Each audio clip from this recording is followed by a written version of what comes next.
আসসালামু আলাইকুম। আমাদের আজকের ভিডিওর টপিক এ লট অফ এবং তার সাথে ভার্বের অবস্থা।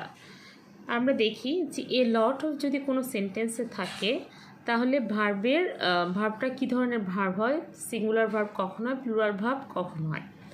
এ লট অফ যদি আনকাউন্টেবল নাউনের সাথে থাকে, uncountable noun, that means water, salt, sugar etcetera, কোনো আনকাউন্টেবল নাউনের সাথে যদি এ লট অফ থাকে তাহলে ইউজ আ সিঙ্গুলার ভার্ব। আমরা ভার্বটা নিব সিঙ্গুলার। যেমন a lot of crude oil has, এখানে a lot of crude oil হচ্ছে আনকাউন্টেবল নাউন, এই জন্য আমাদের ভার্বটা আমরা সিঙ্গুলার ভার্ব নিয়েছি has.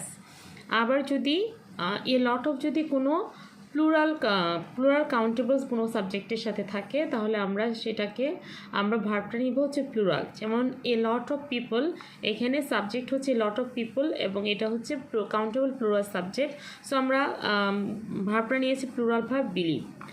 A lot of us, countable plural subject, so আমরা ভার্বটা নিয়েছি প্লুরাল ওয়ান্ট। তার মানে যদি এ লট অফ কোনো আনকাউন্টেবল নাউনের সাথে থাকে, সিঙ্গুলারের সাথে তো থাকবেই না, এই লট অফ মানেই অনেকগুলো, তাহলে সিঙ্গুলার নাউন বা প্রোনাউন বাদ আমাদের হচ্ছে সাবজেক্ট হয়ে যাবে আনকাউন্টেবল অথবা প্লুরাল। যদি আমাদের আনকাউন্টেবল সাবজেক্ট হয়, আনকাউন্টেবল নাউন দিয়ে কোনো সাবজেক্ট হয়, সেক্ষেত্রে আমাদের এ লট অফের সাথে আমাদের ভার্বটা হবে সিঙ্গুলার। আবার এ লট অফের সাথে যদি কাউন্টেবল প্লুরাল ভার্ব থাকে, কাউন্টেবল প্লুরাল সাবজেক্ট থাকে, সেক্ষেত্রে আমাদের ভার্বটা হয়ে যাবে প্লুরাল ভার্ব, যেমন বিলিভ, ওয়ান্ট এক্সেট্রা।